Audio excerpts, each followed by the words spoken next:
जिस देश पर न तो अंग्रेज और न ही मुगल अपनी हुकूमत जमा पाए, वह देश जिसकी पहचान कभी राजा महाराजा और शाही परंपराओं की रही हो, जो अपनी गोरखा फौज के लिए पूरी दुनिया में फेमस है, वह नेपाल आज जल जल कर अपनी नई पहचान तलाशने की कोशिश कर रहा है। वैसे तो नेपाल का इतिहास काफी पुराना है, जिसमें शाही परिवार का नरसंहार, लोकतंत्र की उठती मांग, राजशाही का अंत और अब इस तरह का तख्ता पलट सब शामिल है। इस कहानी को हम 3 हिस्सों में डिवाइड करते हैं। मुगल और अंग्रेज की आंधी में नेपाल ने खुद को कैसे बचाया, राजा महाराजाओं वाली व्यवस्था का अंत कैसे हुआ, और आज 2025 में अचानक नेपाल इतना उग्र कैसे हो गया कि वित्त मंत्री का ऐसा हाल और प्रधानमंत्री को छुपकर हेलीकॉप्टर में ऐसे भागना पड़ा। वीडियो ठीक लगे तो लाइक कमेंट शेयर जरूर कीजिएगा। शुरू करते हैं चैप्टर 1 से। मुगल जब अपनी मुगलिया सल्तनत का विस्तार जोर शोर से कर रहे थे, उस दौरान भी वे नेपाल पर कभी सीधा शासन नहीं कर पाए। कहीं कहीं कुछ जगहों पर टकराव भी हुआ, लेकिन नेपाल की पहाड़ी भौगोलिक स्थिति और लोकल शासकों की मजबूत सैनिक क्षमता के कारण मुगल वहां अपनी पकड़ मजबूत न बना सके। वहीं दूसरी तरफ ब्रिटिश ईस्ट इंडिया कंपनी का साम्राज्य जब बढ़ते बढ़ते नेपाल की सीमा तक पहुंच गया, तो टकराव तो होना ही था।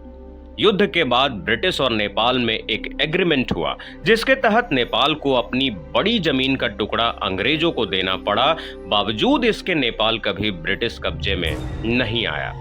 एग्रीमेंट के बाद दोनों देशों के बीच संबंध थोड़े ठीक हुए और नेपाल ने ब्रिटिश सेना में गोरखा सैनिकों की भर्ती की परंपरा शुरू की। इस तरह यह देश अपनी ऐतिहासिक और सांस्कृतिक स्वतंत्रता बनाए रखने में कामयाब रहा। अब बढ़ते हैं दूसरे चैप्टर की तरफ। जब नेपाल में राजशाही व्यवस्था अपने चरम पे थी, साल 2001 का वह दिन देश के इतिहास में काले अक्षरों में लिखा गया। राजधानी काठमांडू के नारायण हिती पैलेस में शाही भोज चल रहा था। अचानक सैनिक वर्दी पहने, हाथों में बंदूक लिए क्राउन प्रिंस दीपेंद्र शाह पहुंचे और अपने ही परिवार पर ताबड़तोड़ गोलियां बरसानी शुरू कर दी। इस नरसंहार में राजा वीरेंद्र वीर विक्रम शाह, रानी ऐश्वर्या समेत कई लोगों की जान चली गई। बाद में प्रिंस दीपेंद्र ने खुद को भी गोली मार ली, उनकी भी मौत हो गई। इस नरसंहार ने पूरे नेपाल को झकझोर कर रख दिया। राजा वीरेंद्र शाह के बाद उनके भाई ज्ञानेंद्र शाह को राजगद्दी सौंप दी गई, लेकिन उनकी लोकप्रियता कभी वीरेंद्र शाह जैसी नहीं बन पाई। कुछ समय बाद नेपाल माओवादी विद्रोह और उठापटक के दौर से गुजरने लगा। जनता में राजशाही के प्रति असंतोष और नफरत बढ़ा। लोकतंत्र की मांग तेजी से बढ़ने लगी। राजा ज्ञानेंद्र शाह को इस विद्रोह की भनक लग गई। उन्होंने तख्ता पलटकर सारा पावर अपने हाथ में लिया। यह कदम उनके लिए ही उल्टा पड़ा। दूसरी बार फिर से जन आंदोलन शुरू हुआ। लोग सड़कों पे उतरे। राजनीतिक दलों के दबाव में ज्ञानेंद्र शाह को झुकना पड़ा। फाइनली साल 2008 में नेपाल की संविधान सभा ने राजशाही को खत्म कर संघीय लोकतांत्रिक गणराज्य घोषित किया। राजा ज्ञानेंद्र शाह को नारायण हिती पैलेस छोड़ना पड़ा और वे राजा से एक आम नागरिक बन गए।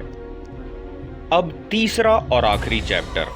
यह धमाका जो सितंबर 2025 में हुआ, वह अचानक नहीं है। इसकी सुगबुगाहट मार्च अप्रैल के महीने में ही हो रही थी।